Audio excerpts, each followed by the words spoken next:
আসসালামু আলাইকুম। এসএসসি 2026 সালের পরীক্ষার্থীরা এবং দাখিল 2026 সালের পরীক্ষার্থীরা তোমাদের ইংরেজি ফার্স্ট পেপারের একটা ফাইনাল সাজেশন দিয়ে দিব। এই সাজেশন যদি তুমি ফলো করতে পারো আগামী যে কয়দিন আছে এই কয়দিন, ইনশাল্লাহ তুমি ভালো একটা রেজাল্ট তুমি গেইন করতে পারবে, ভালো মার্কস পাবে।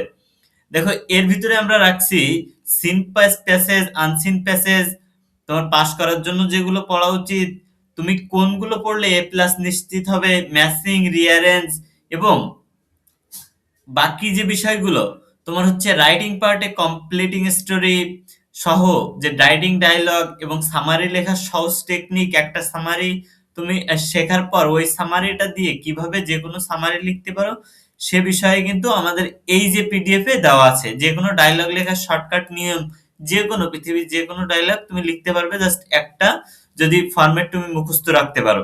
ঠিক আছে, তো আমি তোমাদেরকে দেখিয়ে দিচ্ছি। দেখো তোমাদের সিন প্যাসেজের ভিতরে পার্ট এ তে সিন প্যাসেজের ভিতরে তোমাদের যারা এ প্লাস প্রস্তুতির লক্ষ্যে তোমরা প্রস্তুতি নিচ্ছ তারা এই যে দেখো আমিন ইজ 17 হোয়েন, এই যে 1, 3, 4, 8, 10, 14 এই যে নম্বরগুলো একটু ভালো করে বেশি বেশি করে পড়ে যাওয়া। ওকে, এবং এই যে বাকিগুলাও তোমার কিছু না কিছু ধারণা থাকতে হবে, না থাকলে কিন্তু হবে না।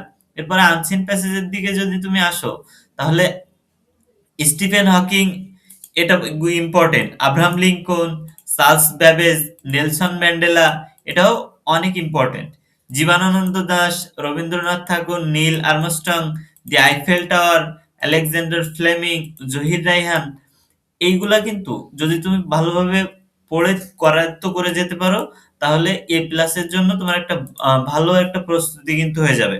এবং তোমার পাস করতে হলে যেগুলো মাস্ট পড়া লাগবে, এই যে দেখো জহির রায়হান এখানে দেওয়া আছে, তোমরা এইগুলা দেখে দেখে এইগুলাই কিন্তু নোট করে নিবা এবং পড়বা। ওকে, পাস করার জন্য তোমার যেগুলো পড়তে হবে, দেখো আনসিন প্যাসেজের ভিতরে জহির রায়হানেরটা পড়তে হবে, আব্রাহাম লিঙ্কন পড়তে হবে, বাকিগুলা তোমরা একটু দেখে তোমরা তোমাদের টেস্ট পেপার থেকে হোক কিংবা তোমাদের গাইড বই থেকে হোক তোমরা একটু ভালোভাবে পড়ে নিবা। ওকে, এরপরে যদি আমরা ম্যাচিং এর ক্ষেত্রে আসি, এ প্লাস প্রস্তুতির জন্য তোমার পড়া লাগবে পাংচুয়ালিটি, এরপর Pritilata, the function of education, এরপরে তোমার হচ্ছে প্রাইস হাইক, 21শে February, wood was used, environment pollution, digital Bangladesh, রিয়ারেঞ্জের জন্য তুমি এগুলো পড়তে পারো, the sailor, the old sailor, Taimur. ঠিক আছে, the dog and two crows, এরপর আকবর দ্য গ্রেট। ওকে, এবং পাস করার জন্য যেগুলো তোমার পড়া উচিত সেগুলোও কিন্তু এখানে দিয়েছি। এবং এই পাশে তোমার পাস করার জন্য খুব সুন্দরভাবে কিন্তু এগুলা কাভার করতে হবে, নইলে কিন্তু ইংরেজিতে ব্যাপক আকারে ফেল করে আর কি, ফেল আসে। তো তোমরা যদি চাও যে পিডিএফটা নিয়ে তোমরা বাসায় যদি তুমি তুমি হচ্ছে এগুলো প্রিন্ট করে পড়তে চাও তাও তুমি নিতে পারো। আমাদের হোয়াটসঅ্যাপে অবশ্যই তোমরা যোগাযোগ করতে পারো, তাহলে তোমরা এই পিডিএফ সংগ্রহ করতে পারবে।